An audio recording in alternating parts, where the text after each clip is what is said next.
So I came tonight to tell you the story of a day that happened last week.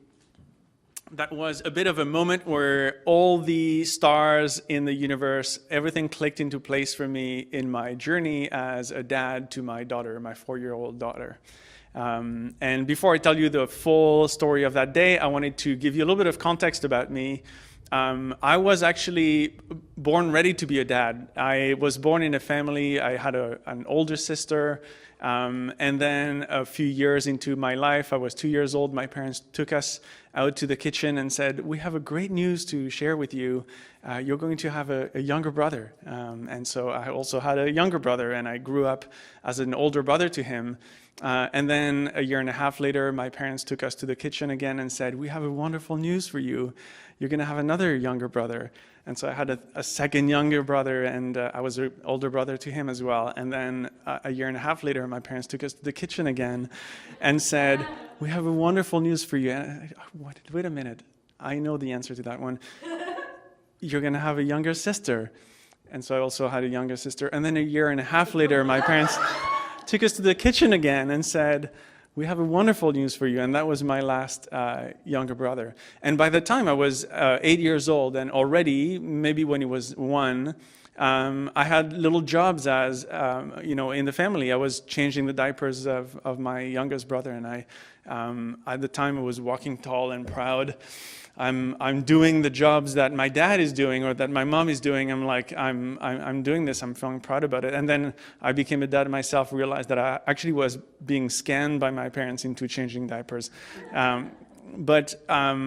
The day that Alana and I, my partner and I, heard that we were going to have our first son, I immediately felt ready. I immediately felt like, this is it. I'm going to be a dad, and here's my little son who's going to be born.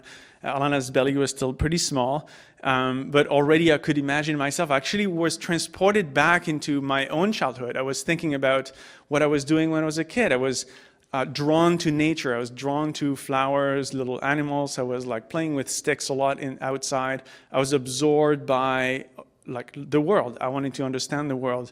I remember, I forget exactly how old I was, but one of the key images that came back to me when Alana was pregnant was me sitting in the window. My parents had taken us on a holiday in a medieval town, and there was this wood carver that was making little statues, and I was just mesmerized by this person's skill in carving out little people out of blocks of wood. And I stayed literally from 8 in the morning until 6 at night in that window just watching that person work, while my parents actually visited the whole town and then came back and picked me up. And so that was kind of me as a kid. I remember also playing with a little magnifying glass and burning insects, figuring out how the sun actually, and I've become less violent now, but I did that. And I thought, I'm going to be doing that with my son. I'm going to be playing around with him. And as Alana's belly grew and grew and got bigger, my excitement got bigger. And when he was out, I was ready. I really was carrying him around. And one of the things that I invented was, because he couldn't really get around and actually start playing with things, I was carrying him around the house and showing him little things like the mirror or the little mask from West Africa that we had brought back, or the carpet, or every object. And I could actually see that already, even if he was just 1, he could start playing with things, and he was discovering the world. So that worked. And as the years went by, I played with him like I played when I was a little boy. And when he was 2 years old, we took him to the kitchen and said, "We have a great news for you. You're going to have a younger sister." He didn't quite understand, and I'm sure I didn't understand at that time, but he had a little sister. And I felt, for the first minute when the doctor told us, "You're going to have a daughter," for that first minute, I felt, I'm going to be ready again. This is for me. And, that big balloon of excitement was back right away. And pop, the second minute, it was burst by a little voice on my shoulder saying, "What are you going to do when she gets her first boyfriend?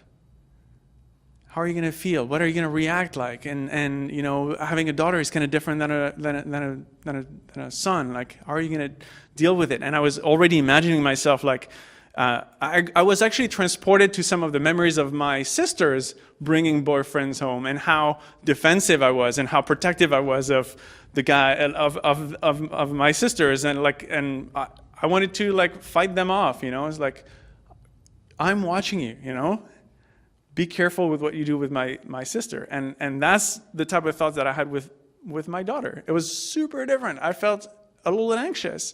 So that whole readiness was gone out of the window. I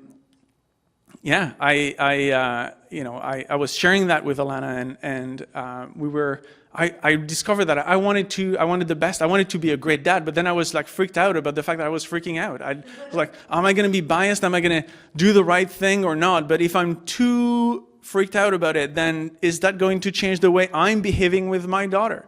And I didn't quite know how to do it.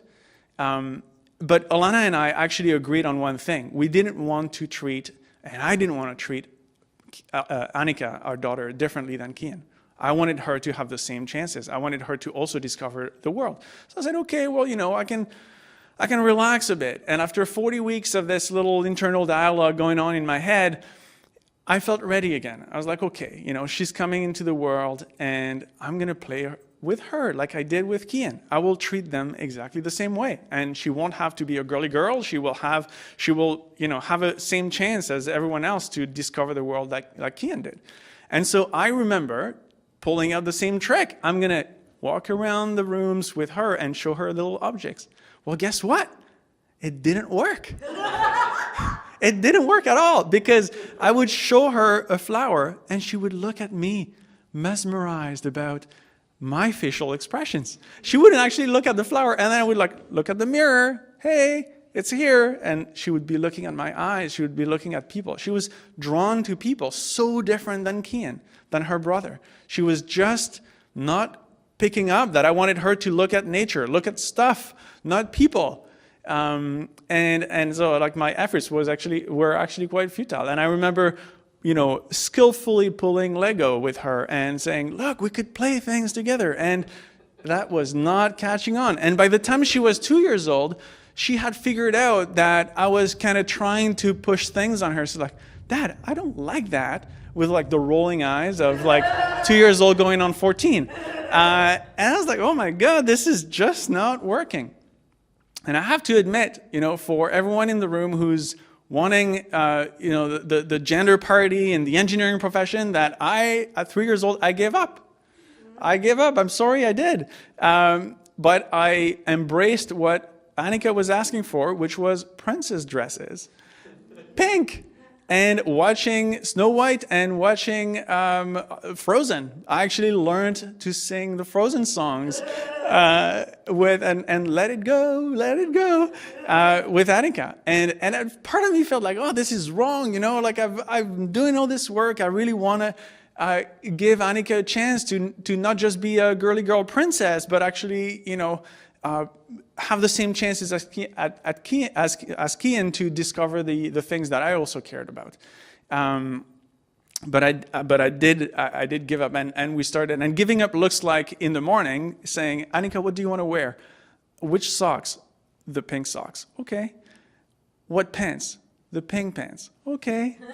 What underwear? The pink underwear. And the pink shirt. And the pink, like everything. And that was fine. We just I actually went grocery shopping with Annika one day. She was wearing a full princess dress and little heels.